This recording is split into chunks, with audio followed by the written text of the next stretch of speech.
Dito niyo makikita yung lakas sumatak ni Falcon ATV 180. Tingnan niyo kung gaano kalakas sumatak.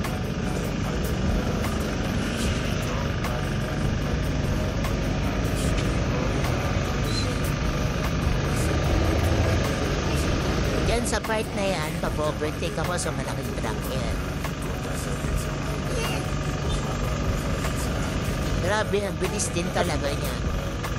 Sa mga gusto ng Euromotor, ito, Falcon ATV 180 yung paganda para sa akin. Sa inyo, no? Meron naman ibang Euromotor din na maganda rin. Medyo mababa yung price. Ito kasi mataas yung down payment. Tsaka yung monthly niya, nasa 5+.